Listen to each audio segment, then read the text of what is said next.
الحمد لله والصلاة والسلام على رسول الله صلی الله علیه و علی آله و اصحابه و من والاه. دوستان عزیز، السلام علیکم و رحمت الله و برکاته. در برنامه امروزه به سوالی یکی از خواهران جواب میگردونیم. استاد، با شوهرم تقریبا 1 ساعت جنجال کردیم. در وقت جنجال مادرم را حقارت کردند و مرا نیز لطوکوب کردند. مادر شوهرم ما را آرام کردنی شدند. من از غضب نسبت مادرشان سخن نادرست گفتم. وقتی حالت مادرشان را دیدند، شوهرم به غضب آمده گفت تو طلاق. بعد خاموش شد و برآمده رفت. بعد از طریق پیام از شوهرم پرسیدم و او جواب داد که من طلاق دادم نگفتم و کلمه های دادم یا کردم را نگفتم.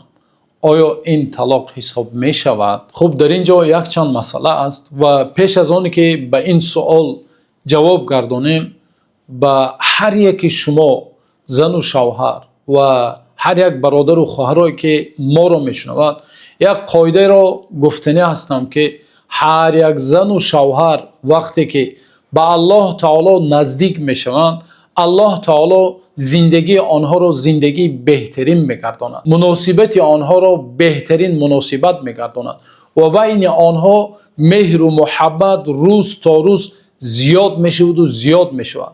الله تعالی برای ما و شما این قاعده را در قرآن کریم آشکار و واضح بیان کرده. چنین میفرماید: من عمل صالحا من ذکر او انثى فلنحیینه حیاتا طیبه. کسی اگر خواه مرد باشد و خواه زن، عمل صالحا، عمل صالح، عمل نکو کند، یعنی با طاعت و عبادت پروردگارش در این دنیا زندگی کند، مقصد و هدفش عبادت الله یگانه باشد، فلنحیینه حیاتا طیبه، حیات او را حیات پاکیزه، طیبه و حیات نکو و حیات بهترین میگردانیم. میگوید الله تعالی این وعده الله است. اگر شوهر از الله تعالی بیترسد و همچنین همسرش زن صالحه باشد، از الله تعالی بیترسد و همیشه کوشش کنند که به الله تعالی با عمل صالح نزدیک شوند،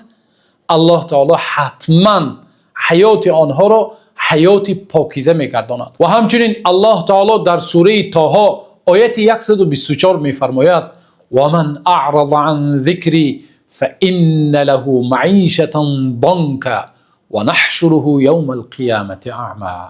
سبحان الله. الله میگوید و کسی از یاد من روی گرداند، کسی از الله تعالی نعوذ بالله روی گرداند، یعنی از الله تعالی دور شود و الله تعالی را فرمان برداری نکند، فان له معیشة ضنکا، یقینا برای او زندگی سخت و وزنین خواهد داشت. زندگی او زندگی وزنین میشد.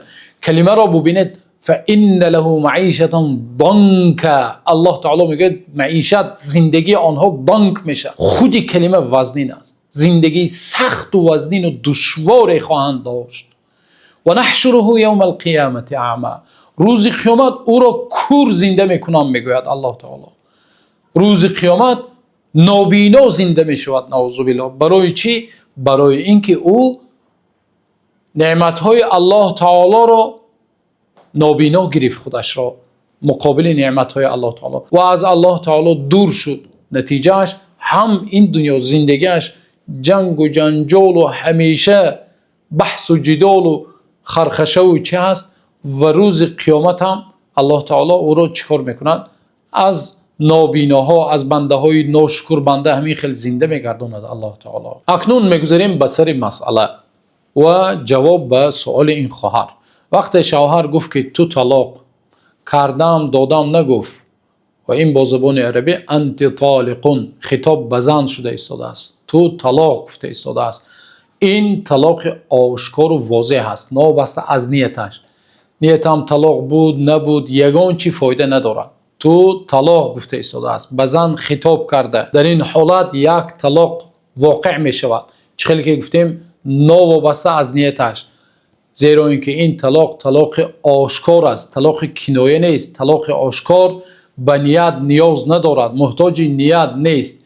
این یک مسئله. مسئله دوم در حالت غضب بود. 1 ساعت آنها تقریبا چیکار کردند؟ جنجال کردند و شوهر در حالت غضب بود. در اینجا باز سوال می‌باید که آیا در حالت غضب، وقتی شوهر غضبناک باشد، در حالت غضب طلاق می‌فراید یا نمی‌فراید؟ طلاق واقع می‌شود یا واقع نمی‌شود؟ در این مسئله اهل علم غضب رو 3 قسم گفتند. یکمش غضب عادی است. انسان کمتر در حالت عصبانیت میشد، کمتر غضب میکند، ولی هر آن چیزی که میگوید آن را فهمیده ایستاده است. در این حالت با اتفاق علما چی میشود؟ طلاق میفراید و طلاق حساب میشود. دوم حالتی است که غضب خیلی سخته که انسان خودش را از دست میدهد یا انسان عقلش را از دست میدهد. چیزی گفته ایستاده است نمیفهمد یا بعضا کارهایی میکند که خودش نمیفهمد. بعدی که آرام میشود میگوید که این کار میکند، کلا این کار میکند، گویا مدهوش است یا مست است. میگوید من نکردم، من نگفتم، واقعا من نگفتم، نکردم. یگان چی را در یاد ندارد. خیلی عصبانیت سخت میشود، غضب سخت میشود. و در این باره حدیث پیامبر صلی الله علیه و سلم است که پیامبر صلی الله علیه و سلم گفتند لا طلاق ولا عتاق فی اغلاق. طلاق وجود ندارد، طلاق حسابیده نمی شود در حالت اغلاق. اغلاق یعنی عقل پوشیده می شود.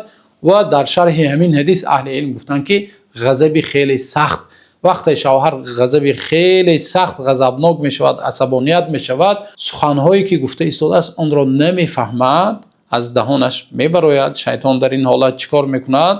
یاری او می شود و چنانه که گفتند غضب از شیطان است.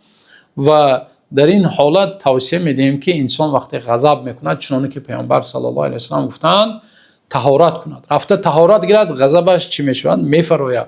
زیرا اینکه غضب از شیطان است و شیطان از آتش است. و آتش رو چی خاموش میکند؟ آب خاموش میکند. سنت پیامبر صلی الله علیه و سلم رو در حال شوهر باید اجرا کند، رفته طهارت گیرد، آرام میشود. و همچنین الله تعالی در قرآن کریم میگه والکاظمین الغیظ.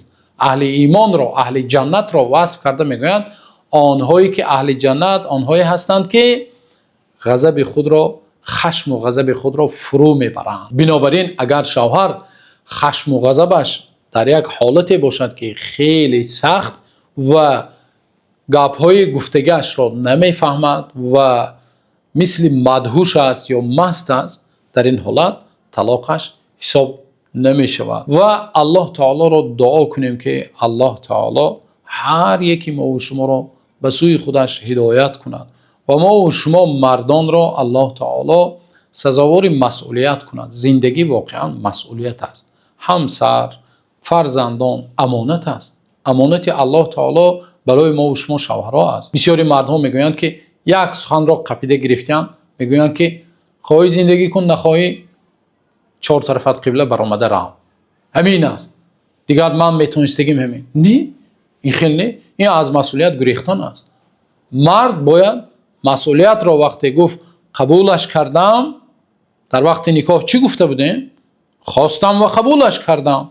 وقتی قبولش کردم گفته با دین الله آن چیزی که برای تو زنی که دختری که نامحرم بود محرم تو شد و محرم تو است و امانت الله تعالی در دست ما و شما مردان است. بنابراین ما و شما مسئولیت را وقتی بدوش گرفتیم سزاوار مسئولیت باشیم، مسئولیت شناس باشیم. الله تعالی را دعا کنیم که الله تعالی چنانی که خودش وعده داده است حیات ما و شما را حیات طیبه، حیات پاکیزه، حیات بهترین با مهر و محبت گرداند و الله تعالی ما و شما را هم در این دنیا و هم در آخرت سربلند و سرفراز و سعادتمند بگرداند تا نوار آینده. الله تعالی نگهبانتان باشد.